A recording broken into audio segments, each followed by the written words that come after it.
नमस्कार दोस्तों। ग्लोबल हर्ष पर हम मीडिया को लेकर बात करते हैं। बहुत सारे वीडियो बनाए हैं मैंने जिसमें मीडिया जर्नलिज्म इनसे जुड़ी हुई चीज़ों को हमने डिस्कस किया है। अभी हाल ही में कर्नाटक के चुनावों के नतीजे आए हैं और इंडिया टुडे जो आज तक ग्रुप का जो इंग्लिश चैनल है उस पर एक डिबेट चल रही थी, पॉलिटिकल डिबेट। और उसमें जो एंकर हैं राजदीप सरदेसाई, आप सब जानते ही हैं कि पक्के कांग्रेसी हैं, पुराने कांग्रेसी हैं। और कांग्रेस की जो जीत हुई है कर्नाटक के चुनाव में उससे वो पूरी तरीके से आह्लादित थे। तो उसमें कार्यक्रम में डिबेट में बुलाया गया अमित मालवीय को। अमित मालवीय आप सब जानते हैं कि भारतीय जनता पार्टी का जो आईटी सेल है, जो बहुत ज़्यादा चर्चित है और लोगों को बड़ी शिकायतें भी उनसे रहती हैं, उसके जो हेड हैं अमित मालवीय, उनको बुलाया गया था। अक्सर वो इंडिया टुडे के इंग्लिश कार्यक्रमों में आते रहते हैं और उन्होंने जो बातें राजदीप सरदेसाई को कही, उसके बाद तो राजदीप सरदेसाई को रिटायरमेंट ले ही लेना चाहिए राजनीति से। राजदीप सरदेसाई ने उनसे सवाल पूछा था कि अमित जी ये बताइए कि कांग्रेस क्यों जीत गई और बीजेपी क्यों हार गई। अब इस बात पर अमित मालवीय उन पर भड़क गए और अमित मालवीय ने साफ तौर पर उन पर ये आरोप लगाने शुरू कर दिए कि राजदीप सरदेसाई आप प्रोपगेंडा फैलाते हैं और आपको जो है कर्नाटक में हिजाब, हलाल, ऐसे जैसे मुद्दों को लेकर आपने प्रोपगेंडा फैलाया। और उन्होंने कहा कि आपको पत्रकारिता करते हुए कम से कम इतना नहीं गिरना चाहिए। साथ ही उन्होंने ये भी कहा कि आप नरेंद्र मोदी की जो जीत हुई थी 2014 की, उस पर भी आपने किताब लिखी है। 2019 की जो जीत हुई थी उस पर भी आपने किताब लिखी है और खूब माल कमाया है। अब 2024 की भी तैयारी कर लीजिए और अपने किताब पर फोकस कीजिए और अब आपको रिटायरमेंट ले लेना चाहिए। ये वीडियो मैं आपको दिखाऊंगा। Maybe the Karnataka government has fallen short of it. We will look at the aspects and we look at all those details. But for you to suggest that there were issues like hijab and halal and others that were responsible for it is your propaganda. You should focus on writing your third book on how the BJP wins 2024. Good. At least you're promoting my book on air. I'm glad.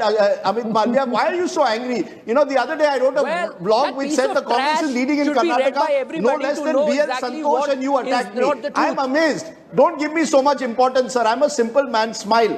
Why don't you smile? I can send some Mysore Pak for you. We don't. I've got some Mysore Pak. You are of no use. You are a propagandist. You should retire. You are 58. Okay. You should go. I've been telling you, I tell you every election, but you refuse to.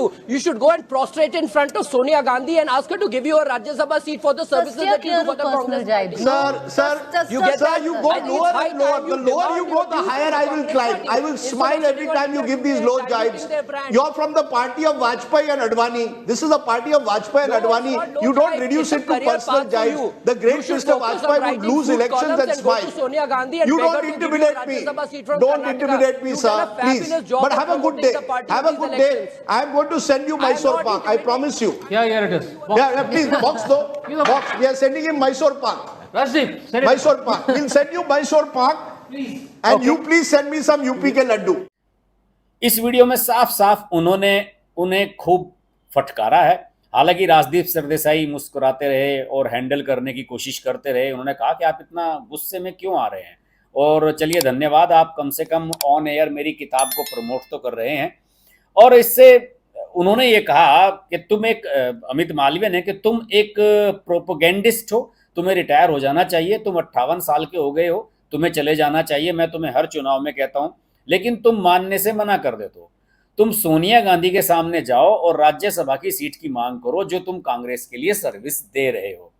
और उसके बाद social media पर यह video viral होने लगे। हालांकि जो एक महिला एंकर थी साथ में, उन्होंने कहा कि आप पर्सनल कमेंट ना करें अमित जी, उन्होंने ये भी कहा। लेकिन राजदीप ने उस स्थिति को थोड़ा सा खिसियाट के साथ इस तरह से कह लिया कि तुम नीचे जाओ, मैं ऊपर चढ़ता हूं। तो आप अटल और अडवाणी की पार्टी के हैं और व्यक्तिगत भड़ास के लिए इतना नीचे मत पार्टी को गिराइए। अटल जी तो चुनाव के बाद भी मुस्कुराते रहते थे, लेकिन अमित मालवीय ने उन्हें जमकर पेला। अब उसके बाद क्या हुआ, अमित मालवीय ने उन्हें जमकर पेल दिया। आज यानी कि चुनाव के नतीजे आने के एक दिन के बाद राजदीप सरदेसाई ने एक मिठाई का डिब्बा अमित मालवीय को भिजवाया है, और जिस मिठाई का नाम है मैसूर पाक। ये कर्नाटक की फेमस मिठाई है और हल्दीराम का जो बनाया हुआ मैसूर पाक है, इसका डिब्बा राजदीप सरदेसाई ने सोशल मीडिया पर उसकी तस्वीर शेयर की और कहा कि मैं आपको ये भिजवा रहा हूँ, चुनाव तो आते जाते रहेंगे और आप जो है ये बिल्कुल ताज़ा है, और अब गुस्सा ख़त्म कर दीजिए। और मुझे लगता है कि रिटायरमेंट का सही मायनों में मेरा समय आ गया है, ये उन्होंने लिखा है, टाइम टू रिटायर, ये बात उन्होंने उसमें लिखी है।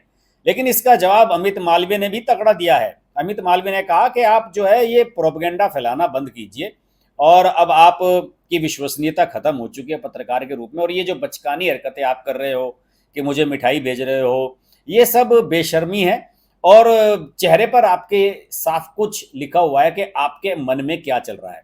उन्होंने ये भी कहा, अमित मालवीय ने भी ट्वीट किया, उन्होंने कहा कि अगर आप अपने पेशे के प्रति ईमानदार होते तो इज्जतदार दिखने के लिए आपको ये सब नाटक नहीं करना पड़ता।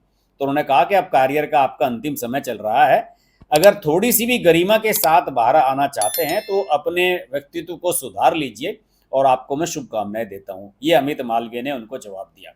अब अमित मालवीय का ये जवाब भी सोशल मीडिया पर जबरदस्त वायरल हो रहा है। आप सब लोग जानते हैं कि राजदीप सरदेसाई एक कांग्रेस मेंटेलिटी के पत्रकार हैं। उनकी पत्नी सागरिका घोष ने तो इंदिरा गांधी के जीवन पर एक किताब भी लिखी है, सुनने में आ रहा है कि उस पर एक पिक्चर बनने जा रही है जिसमें विद्या बालन इंदिरा गांधी का रोल प्ले करेंगी।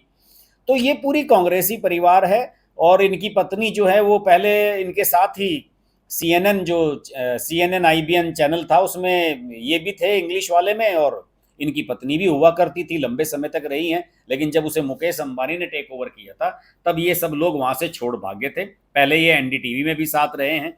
तो अब सागरिका घोष तो टाइम्स ऑफ इंडिया वगैरह में आर्टिकल लिखती रहती हैं, लेकिन राजदीप सरदेसाई को किसी भी तरह से अरुण पुरी ने एडजस्ट कर लिया था अपने इंडिया टुडे ग्रुप में, तो वहाँ उनकी अक्सर जमकर बेइज्जती होती है। आपने लल्लन टॉप के कार्यक्रम देखे होंगे, नेता नगरी वगैरह, उसमें सौरभ द्विवेदी उनसे लगातार कहते हैं, हालांकि सौरभ द्विवेदी भी बहुत बड़ा वामपंथी है, वो उनसे लगातार कहते रहते हैं कि राजदीप आप ऐसे कमेंट मत किया कीजिए, फिर आपको सोशल मीडिया पर ट्रोल किया जाएगा।